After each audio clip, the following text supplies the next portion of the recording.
let's talk about the AE and partner alignment and why it is hard. Um, I quickly draw up something here to illustrate my point. So you have an opportunity. Here it gets created. Here it is closed. Okay. On the top one, you have what the AE does, and here you have what the partner does in this opportunity life cycle. Okay. So you create it, or the SDR or BDR creates it. You have the qualification. You have then the disco. You have a demo. And then what you do, also you do the intro to the partner. Okay. So up to this point here, the momentum is good. The deal momentum, which is very important, of course, in B2B. But once you, what happens after you introduce the partner? So the partner does their own qualification, disco, whatever. Then they probably do a workshop, which the most time consuming thing for a workshop usually is to agree on a date with all the stakeholders that need to be there. Then, and it can take 2 weeks, 3 weeks, whatever, depending on availability, of course. Then they do maybe another, let's say, more discovery, and then they do the statement of work. All right. So, and here the momentum is going down because it's just takes some time to understand an organization requirements, distinguishing between wants and needs. Most companies know what they want, but they don't know what they need, and you need to discover that. So, and that is the nature of the business, of course, is for an AE, you want to sell licenses. So you're not too concerned about what happens after the deal has been closed. Of course, you want to see them being successful, so you can sell more licenses or different clouds. But as a partner, I can tell you that there's a lot of human interactions here.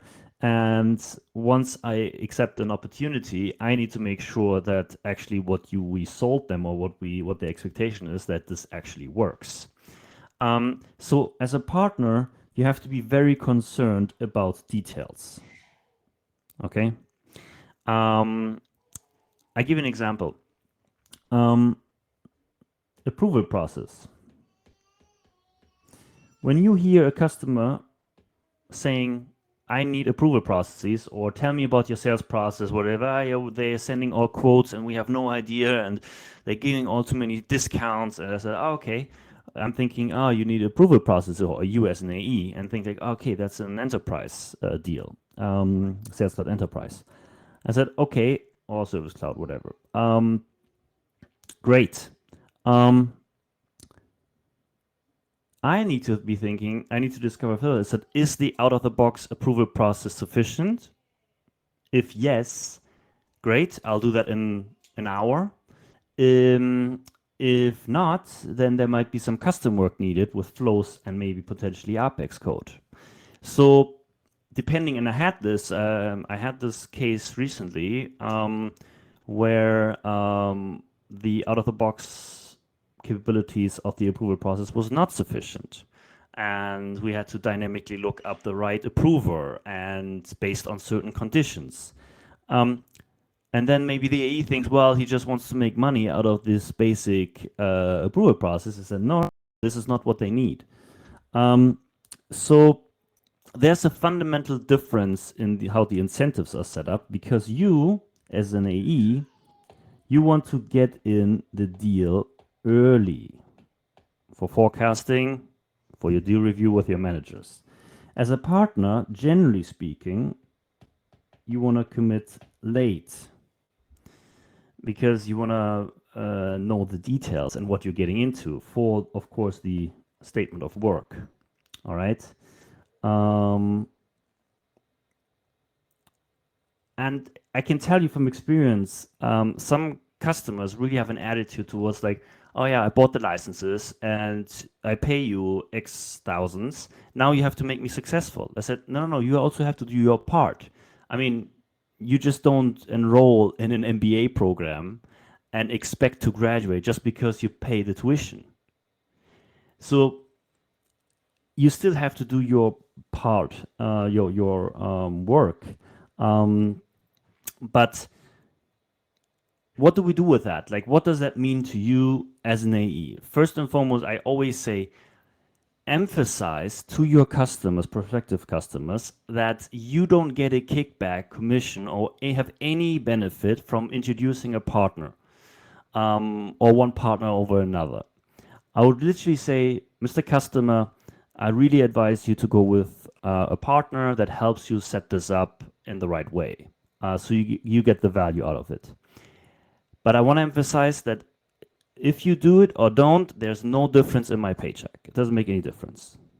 I said, oh, okay, because you have to think the customer thinks that you're a commercial animal and just wants to maximize commission. Ah, okay, you want to get commission on the licenses you're selling me, and you want to get commission on a partner you're introducing me. So that's very important to emphasize to a customer. The other thing is, again, the second thing that I will say to this is be aware that this is a fundamental difference in the incentive structure. You want to get commit early, partner wants, generally speaking, to commit a little bit later.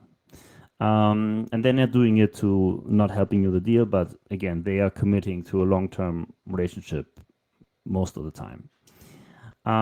But the only way to combat this, what I've seen, is to educate the customer on the out-of-the-box capabilities within days and weeks with programs.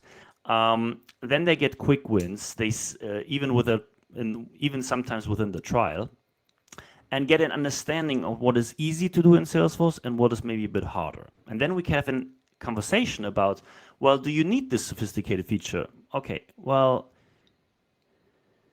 then I can present them with different options. Okay, what do you need to do? Okay, this is okay for that reason. Okay, this is the business value. Okay, understood. If we do it exactly how you want it to, then it's going to cost you 20K because we need to code that. But if you're happy with having maybe 2 or 3 clicks more, then we can use the out-of-the-box functionality and it costs you 4K. Or the middle way, we have a little bit of development and a little bit of out-of-the-box features, which is going to cost you